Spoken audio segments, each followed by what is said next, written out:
고린도전서 1장 26절에서 31절까지 말씀,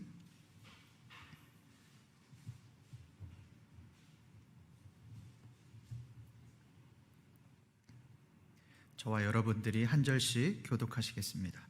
형제들아, 너희를 부르심을 보라. 육체를 따라 지혜로운 자가 많지 아니하며 능한 자가 많지 아니하며 문벌 좋은 자가 많지 아니하도다.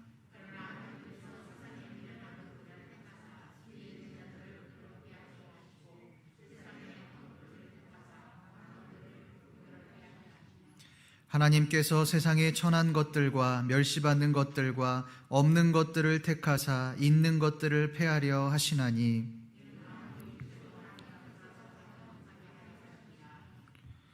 너희는 하나님으로부터 나서 그리스도 예수 안에 있고 예수는 하나님으로부터 나와서 우리에게 지혜와 의로움과 거룩함과 구원함이 되셨으니, 기록된 바 자랑하는 자는 주 안에서 자랑하라 함과 같게 하려 함이라. 아멘. 여러분이 내로남불이라는 말을 많이 들어보셨을 겁니다. 내로남불, 내가 하면 로맨스, 다른 사람이 하면 불륜, 남이 하면 불륜이라는 말입니다. 사람들은 누구나 이 다른 사람들에 대해서는 엄격하지만 나에 대해서는 굉장히 관대함을 가지고 있습니다. 이 재미있는 사실은 누구나 이런 이중적인 모습을 가지고 있다라고 하는 사실입니다. 한 가지 예를 들어 보겠습니다. 우리가 갑질이라는 말을 들으면 어떤 기분이 드십니까? 기분이 나쁩니다. 요즘은 이 갑질이라는 말만 나와도 분노하는 사람들이 굉장히 많이 있습니다.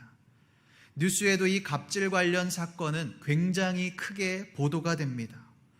그런데 이상한 점은 막상 내가 갑질을 할 수 있는 그 위치에 올라가게 되면 똑같이 갑질을 하고 있더라라고 하는 것입니다.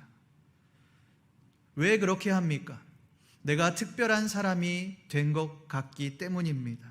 내 마음대로 할 수 있습니다. 내 말 한마디면 사람들이 내 앞에서 벌벌 떨며 시키는 대로 할 수밖에 없습니다.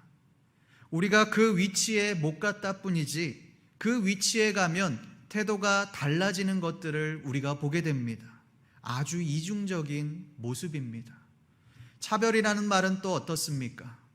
우리가 어디를 갔을 때 다른 사람들과 우리를 차별하게 되면 아주 기분이 나쁩니다. 저 사람은 저렇게 잘해주는데 왜 나는 이렇게 차별 대우하느냐? 나는 이렇게 막대하느냐? 나는 왜 무시하느냐? 하며 분노합니다. 그런데 이 참으로 아이러니하게도 나에게 차별 대우해주는 것은 굉장히 좋아합니다. 나를 다른 사람들과 다르게 특별 대우해주는 것을 즐깁니다. 백화점에서 흔히 VIP, VVIP라는 말을 들어보셨을 겁니다. 백화점에서 이 VIP, VVIP에게 어떻게 대합니까? 보통 사람들과는 다르게 특별 대우를 해줍니다. 그들을 위한 쇼핑 시간, 스케줄을 따로 잡습니다. 그리고 혜택들을 마련합니다. 그래서 그 사람들이 마치 특별한 사람이 된 것처럼 그렇게 기분을 느끼도록 합니다. 그렇게 하기 때문에 그것에 넘어가서 단골 고객이 될 수밖에 없는 겁니다. 여러분, 이것들은 특별 대우라고 하지만 사실은 갑질이고 차별입니다. 인간은 누구나 이러한 이중성을 가지고 있습니다. 이것이 의미하는 바가 무엇이겠습니까? 인간은 누구나 대우받고 싶어 하고 특별한 사람이 되고 싶어 한다라고 하는 것입니다. 오늘 말씀도 마찬가지입니다. 당시 고린도에서 이러한 갑질과 차별이 존재했습니다. 우리 22절 말씀 함께 읽어보도록 하겠습니다. 시작. 유대인은 표적을 구하고 헬라인은 지혜를 찾으나. 이 22절 말씀에 보면 유대인과 헬라인이 나옵니다. 유대인과 헬라인이 어떤 사람들입니까? 로마의 그 절대적인 영향력 속에서도 결코 정체성을 잃지 않았던 사람들입니다. 팍스 로마, 이 모든 길이 로마로 통한다고 말할 정도로 이 로마의 영향력은 굉장했습니다. 전 세계적으로 엄청난 영향력을 끼쳤습니다. 주위의 모든 나라들을 정복하고 식민지를 삼으며 모든 문화들을 다 삼켜버렸습니다. 특히 이 로마의 시민권 정책은 그 많은 식민지들을 로마화하는데 결정적인 역할을 담당했습니다. 여러분, 이 로마의 시민권 정책이 무엇입니까? 로마의 식민지 노예들은 이 노예가 되면 약 10년 정도를 노예로 헌신하고 봉사했어야 합니다. 그리고 그 노예 생활이 마치면 마침내 자유인이 되었습니다. 비록 자신이 자유인이 되어서도 로마의 시민권은 획득할 수 없지만 그 자녀들은 로마의 시민이 될 수 있는 그러한 자격을 부여했습니다. 그야말로 이 파격적인 대우입니다. 어떻게 노예의 자녀가 로마의 시민이 될 수 있겠습니까? 이것으로 로마는 많은 식민지들을 지배하기 시작했고 그들은 로마에 융합되어서 점차 로마화 되어 갔습니다. 그러나 이 로마의 식민지들은 자신이 가지고 있던 문화의 정체성을 잃어버릴 수밖에 없는 그런 상황이 되었습니다. 그런 상황 가운데서도 결코 자신의 정체성을 잃지 않았던 사람들이 바로 유대인과 헬라인들입니다. 유대인과 헬라인들이 추구했던 것이 무엇입니까? 자기 만족입니다. 유대인들은 나는 거룩한 유대인이다, 나는 거룩한 하나님의 백성이다, 이것을 주장했습니다. 자신들이 하는 행동으로 거룩함을 나타냈습니다. 행위에 초점을 맞추다 보니 당연히 표적을 구하고 이적을 구할 수밖에 없는 것입니다. 헬라인들은 표적보다는 이 철학적인 지혜를 더 귀하게 여기고 추구했습니다. 헬라인들은 소위 철학이라고 하는 것을 추구했습니다. 이 철학을 가지고 발전시키고 또 발전시켜서 고차원적인 지식과 지혜를 추구했습니다. 이 지식과 지혜를 추구하며 그들이 얻는 것이 무엇이겠습니까? 나는 특별하다, 나는 특별한 사람이다, 나는 너희와는 다른 엘리트다, 이것을 말하고 있는 것입니다. 겉으로는 지혜를 추구하고 지식을 추구하는 것 같지만, 철학을 추구하는 것 같이 보이지만 그것을 통해 특권 의식을 가지고자 했던 사람들이 바로 헬라인들이었습니다. 내용은 다르지만 이 유대인들과 헬라인들의 공통점이 있습니다. 그것이 무엇입니까? 둘 다 우월주의를 가지고 있다라고 하는 것입니다. 유대인들은 행위로, 이 헬라인들은 지식으로 자신들의 우월함을 나타내고자 했습니다. 그것을 가지고 그들만의 공동체를 만들고 그 공동체에 속하지 못한 사람들은 하등한 존재로 여기며 무시했습니다. 그렇다면 이것에 대해 말씀은 어떻게 말씀하고 있습니까? 26절 말씀 함께 읽어보도록 하겠습니다. 시작. 형제들아, 너희를 부르심을 보라. 육체를 따라 지혜로운 자가 많지 아니하며 능한 자가 많지 아니하며 문벌 좋은 자가 많지 아니하도다. 바울은 지혜로운 자가 많지 않다, 능한 자가 많지 않다, 문벌 좋은 자가 많지 않다라고 말씀합니다. 바울이 이렇게 이야기하는 이유가 무엇이겠습니까? 실제로 지혜로운 사람들이 많지 않은데 지혜로운 사람들의 편승해서 마치 자신이 지혜로운 사람인 것처럼 행동하는 사람들이 많았다는 것입니다. 능력이 없는데 능력이 있는 사람들의 그 능력에 올라타서 마치 자신은 능력이 있는 것처럼 그렇게 행세하는 사람들이 많이 있었다라고 하는 것입니다. 그 사람들의 특징이 무엇입니까? 남을 통해 얻은 그 힘을 포기하려고 하지 않는 겁니다. 그 우월주의를 마치 자신의 것이냐 추구하며 내세우며 살아갔습니다. 그뿐만 아니라 자신보다 못한 사람들을 받아들이지 않고 그들을 무시하며 그렇게 살아갔습니다. 오늘날에도 그렇지 않습니까? 실제로 우리가 살아가는 이치를 보면 진짜로 잘 살고 진짜 부자는 극소수에 불과합니다. 나머지는 그 부자들의 권력에 편승해서 살아가려고 하는 사람들입니다. 그들은 마치 자신이 부자인 것처럼, 자신이 능력이 있는 것처럼 여기며 자신의 것을 내어주려고 하지 않습니다. 힘들고 어려운 그 사람들을 위한 사회로 만들려고 하는 것이 아니라 가진 자들, 잘 사는 사람들, 자신이 가진 것들을 어떻게 하면 유지할 수 있을까를 고민하며 그러한 사회를 만들려고 합니다. 교육도 마찬가지입니다. 여러분이 스카이 캐슬이라고 하는 드라마에 보면 이 스카이 캐슬은 자신의 자녀들을 세상에서 최고로 만들고 싶은 소위 이 대한민국의 명문과 이 사모님들의 욕망을 다룬 풍자 드라마입니다. 그 드라마에 보면 주인공이 자신의 딸들을 3대째 의사 가문으로 만들기 위해서 극성을 부리는 모습을 봅니다.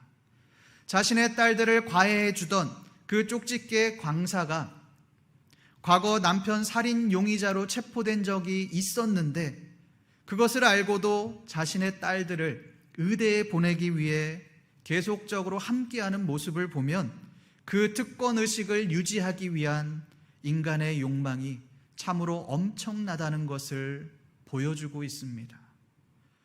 이러니 돈이 없는 사람, 능력이 없는 사람, 가진 것이 없는 사람은 아무리 열심히 살아도 밑바닥을 살아갈 수밖에 없는 것입니다. 아무리 노력해도 위로 올라갈 수가 없습니다. 아무리 노력해도 개천에서 용이 날 수가 없는 것입니다. 당시 고린도 교회도 마찬가지였습니다. 고린도 교회 안에 있던 유대인들은 자신이 가지고 있던, 그들이 가지고 있던 거룩한 행실을 자랑했습니다. 헬라인들은 자신이 가지고 있는 지혜와 지식을 자랑했습니다. 나는 거룩한 유대인이라는 겁니다. 철저히 율법을 지키는 신실한 자들이라는 겁니다. 자신들의 의를 내세워서 교회 안에서 특별 대접, 특별 대우를 받기를 원했습니다. 헬라인은 나는 너희와는 다른 엘리트다. 나는 너희와는 다른 지식인이다. 수준 자체가 다른 사람이다. 이것을 내세웠습니다. 이 사람들이 교회에 들어와서 파벌을 형성했습니다. 그러니 여러분, 교회가 어떻게 됐겠습니까? 계층이 나눠지는 것입니다. 아볼로파, 게바파, 바울파, 그리스도파, 이 네 파벌이 어떻게 형성이 되었겠습니까? 나는 이 사람들처럼 능력이 없는데 능력이 없으니 능력이 있는 이 사람들에게 편승해서 마치 자신이 그 사람이 된 것처럼, 능력이 있는 사람이 된 것처럼 특별 대우를 받기를 원했던 것입니다. 교회가 사람들을 섬기고 또 사람들을 사랑하는 장소가 아니라 자신들의 잘남을 자랑하는 곳이 되어버렸습니다. 연약한 사람들을 무시하고 깔보는 장소가 되어버렸습니다. 제가 예전에 인도네시아 한인교회에서 1년 정도를 사역한 적이 있습니다. 여러분, 이 한인교회의 특징이 있습니다. 이 특징이 무엇인지 아십니까? 외국이니까 당연히 사람들이 대우를 받지 못합니다. 무시를 당합니다. 소외당합니다. 한껏 움츠려 있다가 한인교회, 한국 사람들이 많이 모여있는 이 교회에만 오면 마치 자신이 잘난 사람인 것처럼 그렇게 의시되고 자랑하는 사람들이 많더라는 것입니다. 이 사람들은 교회 안에 들어와서 문제를 일으키고 또 대장 노릇을 합니다. 교회의 분열을 일으킵니다. 그곳이 선진국일수록 더 심한 것들을 보게 됩니다. 성도 여러분, 이것이 우리의 본성이자 인간의 본성입니다. 무시받고 싶어 하지 않지만 무시하고 싶은 위치에 올라가고 싶은 겁니다. 차별받고 싶지 않지만 차별할 수 있는 그 위치에 올라가서 내가 대단한 사람이다라는 것을 내세우고 싶은 겁니다. 이것이 바로 우리 인간의 본성입니다. 바울은 그런 우리들을 향하여 이렇게 말씀합니다. 우리 27절부터 28절 말씀 함께 읽겠습니다. 그러나 하나님께서 세상에 미련한 것들을 택하사 지혜 있는 자들을 부끄럽게 하려 하시고 세상에 약한 것들을 택하사 강한 것들을 부끄럽게 하려 하시며 하나님께서 세상에 천한 것들과 멸시받는 것들과 없는 것들을 택하사 있는 것들을 폐하려 하시나니. 27절부터 28절에 나오는 이 말씀의 단어들을 한번 보십시오. 미련한 것들, 세상에 약한 것들, 세상에 천한 것들, 멸시받는 것들이라는 단어가 보입니다. 여러분, 이 단어들은 세상의 밑바닥에 있는 사람들에게 어울리는 단어입니다. 잘 한번 생각해 보십시오. 제가 앞서 유대인들과 헬라인들을 언급해 드렸습니다. 이들은 사회적으로도 인정받고 아주 뛰어난 사람들입니다. 이들에게 미련한 것들, 약한 것들, 천한 것들, 멸시받는 것들과 어울리라고 한다면 과연 어울리겠습니까? 어울리지 않습니다. 절대로 못 어울립니다.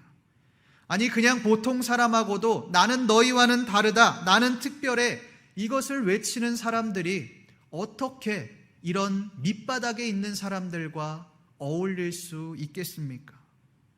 만약 이들과 어울리라고 한다면 이건 유대인들과 헬라인들에게 교회를 떠나라는 소리와 같은 말입니다. 여러분, 한번 생각해 보십시오. 고린도 교회 교인들이 누구를 더 환영했겠습니까? 세상의 밑바닥에 있는 사람들이겠습니까? 아니면 유대인과 헬라인들이겠습니까? 말할 것도 없습니다. 당연히 유대인들과 헬라인들이었을 겁니다. 왜 그렇습니까? 그들은 엘리트들이고 또 사회적으로 인정받는 사람들이기 때문에 그렇습니다. 소위 그들에게는 내가 무언가 빼먹을 수 있는 것들이 있기 때문에 그렇습니다. 그들을 통해 자신의 지위를 높일 수 있기 때문에, 자신에게 이득이 되기 때문에 그렇습니다. 그런데 바울은 그 엘리트들을 향하여 하나님께서 너희가 아니라 세상의 밑바닥에 있는 사람들을 선택하셨다고 말씀하십니다. 이 말씀은요, 너희들이 이 밑바닥에 있는 사람들과 어울려야 한다, 그렇지 못할 거라면 교회를 떠나라, 이 말과 같은 말입니다. 세상은 너희를 인정해주고 너희를 존귀히 여겨주고 너희를 높여줄지 모르겠지만 교회는 그렇지 않다. 너희가 가지고 있는 세상에서의 지위, 능력, 이것을 인정하지 않는다. 너희는 복음 안에서 다 똑같은 사람이다. 이것을 말씀하고 있는 것입니다. 너희가 저렇게 무시하는 저 천한 것들과 너희가 똑같다. 이것을 말씀하고 있는 것입니다. 여러분, 그들이 얼마나 자존심이 상했겠습니까? 받아들일 수가 없었을 겁니다. 내가 어떻게 저렇게 냄새나는 사람과 어울릴 수 있단 말인가? 그럼에도 바울은 너희가 복음을 받아들이겠다면, 신앙생활을 하겠다면 이 낮고 천한 곳으로 나아오라고 말씀합니다. 그 냄새를 너희의 몸에 묻히라고 말씀합니다. 성도 여러분, 복음은 이런 것입니다. 복음은 차별이 없습니다. 세상은 가지고 있는, 그 사람이 가지고 있는 지위와 능력을 가지고 사람을 차별 대우합니다. 그러나 복음은 사회적으로 인정받는 자나 밑바닥에서 멸시받는 자나 동일하게 차별하지 않고 존중합니다. 요한복음 8장에서 가늠한 여인을 한번 보십시오. 예수님은 가늠한 여인을 돌로 치려고 하는 그 서기관들과 바리새인들을 향하여 너희 중에 죄 없는 자가 먼저 치라고 말씀하십니다. 이 말씀이 무슨 말씀입니까? 지금 너희가 더럽다고 여기는 저 가늠한 여인, 돌에 맞아 죽어야 마땅하다고 여기는 저 여인, 그 여인이 사실은 너희와 똑같은 죄인이다. 이것을 말씀하시는 것입니다. 성도 여러분, 어떻게 바리새인들과 서기관들과 간음한 여인이 같을 수가 있습니까? 이 바리새인들과 서기관들은 율법적으로 흠이 없는 사람들입니다. 사람들에게 인정받는 거룩한 사람들입니다. 그런데 어떻게 이렇게 거룩한 사람들과 간음한 여인, 몸을 더럽힌 여인이 동급일 수가 있습니까? 그 시대의 간음은 가장 더러운 죄악 중에 하나입니다. 그런데 예수님은 가장 더러운 죄악을 저지른 그 간음한 여인과 바리새인들과 서기관들이 똑같은 죄인이다. 이것을 말씀하고 계십니다. 이것이 바로 복음입니다. 성도 여러분, 우리는 어떻습니까? 바리새인들과 서기관들과 같이 나의 신앙의 연수, 나의 봉사, 헌신, 그것들을 가지고서 사람들을 판단하고 그리고 자랑하지는 않으십니까? 저 사람은 왜 이렇게 믿음이 없어? 저 사람은 왜 저렇게 헌신하지 않아? 저 사람은 직분을 가졌는데 왜 저것밖에 못해? 이렇게 하지 않느냐는 것입니다. 이것은 결국 우리의 의를 드러내는 것입니다. 나는 의롭고 너희는 의롭지 않아. 이것을 하고 있는 것입니다.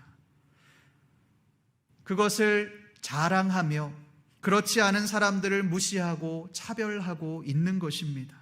그 차별의 기준이 무엇입니까? 눈에 보이는 조건들입니다. 우리도 바리새인들과 서기관들의 눈을 가지고 연약한 그 간음한 여인을 돌로 쳐서 죽이려고 하고 있는 것입니다. 왜 이런 일이 일어났습니까? 그 여인의 외모를 보고 그 여인의 행실을 보았기 때문에 그렇습니다. 눈에 보이는 외적인 것들을 추구했기 때문에 그렇습니다. 약 10,000명 정도의 성도가 있는 교회에서 있었던 일입니다. 그날은 새로운 담임 목사님이 부임하기로 한 날이었습니다. 모든 교인들은 이 들뜬 마음으로 새로 오실 담임 목사님에 관한 이야기들을 하고 있었습니다. 예배 30분 전에 아주 냄새가 고약하고 지독한 그 행색을 한 거지가 나타나서 교회 주변을 돌아다니며 사람들에게 구걸을 하기 시작했습니다. 먹을 것을 좀 사 먹을 수 있게 돈을 조금만 달라고 그렇게 요청하기 시작했습니다. 수많은 교인들 중에 단 3명만이 그 거지에게 인사를 할 뿐 어느 누구도 그 거지를 도와주고 그 거지에게 먹을 것을 주는 사람은 없었습니다. 그 거지는 예배를 드리기 위해 맨 앞자리로 걸어서 앉았습니다. 그런데 사람들은 그곳은 당신이 앉을 자리가 아니야 라고 이야기하며 그 거지를 끌어내렸습니다. 결국은 맨 뒷자리에 앉도록 그렇게 안내했습니다. 그는 아무 말 없이 자리를 옮깁니다. 찬양이 끝나고 이제 교회 장로님께서 나와서 새로 오신 담임 목사님을 소개하게 되었습니다. 장로님께서 이렇게 말씀하십니다. 우리의 새로 오신 목사님은 예레미야 스파크 목사님입니다. 나오셔서 설교해 주시겠습니다. 모든 성도들이 다 일어나서 목사님을 환영하는 박수를 쳤습니다. 그런데 목사님은 강대상에 계시지 않았습니다. 조금의 시간이 지나고 맨 뒤에서 누군가 터벅터벅 걸어오기 시작합니다. 냄새를 풍기며 돈을 달라고 했던 그 냄새나는 그 거지가 강대상으로 한 발 한 발 올라오기 시작했습니다. 그리고는 이 장로님에게 마이크를 건네받았습니다. 성도들이 큰 박수를 치고 있었지만 그 소리가 점점 줄어들기 시작합니다. 모두 충격을 받기 시작합니다. 그 거지는 바로 예레미야 목사님이셨습니다. 그 목사님은 아무 말도 하지 않고 성경을 펴서 읽었습니다. 그 말씀이 바로 마태복음 25장 45절 말씀입니다. 이 지극히 작은 자 하나에게 한 것이 곧 내게 한 것이니라. 그리고 목사님은 아침에 교회 앞에서 있었던 그 일들에 대해서 이야기하기 시작합니다. 교인들은 고개를 들 수 없었고 한두 명씩 흐느껴 울기 시작했습니다. 목사님은 마지막으로 말씀을 하십니다. 저는 오늘 많은 사람들이 모여있는 모임을 보았지만 하나님의 교회는 보지 못했습니다. 세상에 사람은 많지만 예수님의 제자는 많지 않습니다. 여러분은 언제 예수님의 제자가 되기를 원하십니까? 신림교회 성도 여러분, 여러분은 하나님의 제자입니까? 아니면 종교인입니까? 하나님의 제자는 나를 위해 신앙생활하는 사람이 아닙니다. 나를 낮추고 연약한 자들을 돌보는 사람입니다. 종교인은 나를 위해 신앙생활합니다. 그러니 내 신앙적인 열심을 드러내고 내 공로를 드러내고 내 업적과 내 능력을 나타낼 수밖에 없는 것입니다. 그러나 하나님의 제자는 그렇게 하지 않습니다. 하나님의 이름을 드러냅니다. 연약한 자를 섬깁니다. 그들을 향하여 손을 내밉니다. 성도 여러분, 하나님은 오늘 우리에게 이렇게 말씀하십니다. 너는 미련한 자들과 함께 할 수 있느냐? 너는 세상의 천한 자들, 멸시받는 자들, 그들과 함께 할 수 있느냐? 쓰레기 냄새나고 더러운 냄새나는 그들과, 그리고 세상의 밑바닥에 있는 그 사람들과 함께 할 수 있느냐? 이렇게 말씀하십니다. 성도 여러분, 복음은 사람을 차별하지 않습니다. 복음은 사람을 특별 대우하지 않습니다. 복음은 세상의 가치로 사람들을 판단하지 않습니다. 복음은 유대인이나 헬라인이나 지혜자나 미련한 자나 동일하게 하나의 인격체로 봅니다. 그 누구도 특별하게 보거나 무시하지 않습니다. 이것이 바로 복음입니다. 성도 여러분, 우리는 특별한 사람들이 아닙니다. 똑같이 냄새나고 더러운 사람들입니다. 우리는 죄 때문에 마땅히 죽어 마땅한 죄인들이었습니다. 그냥 내버려두면 죽을 수밖에 없습니다. 더러운 냄새나는 자였습니다. 지금도 마찬가지입니다. 우리 모습을 보면 더럽고 추악함 그 자체입니다. 그러나 하나님께서는 그런 우리를 더러운 곳에서 끌어내어 주셨습니다. 구원해 주셨습니다. 하나님의 자녀로 삼아 주셨습니다. 그런 우리가 어떻게 자랑할 수 있겠습니까? 그런 우리가 어떻게 연약한 자를 무시할 수 있겠습니까? 성도 여러분, 말씀은 오늘 우리에게 이렇게 말씀합니다. 지극히 작은 자에게 한 것이 나에게 한 것이니라. 오늘도 이 말씀과 같이 연약한 자들을 섬기며 우리의 의가 아니라 오직 하나님의 의만, 하나님만 자랑하며 나아가시는 저와 여러분들 되시기를 주님의 이름으로 소망합니다.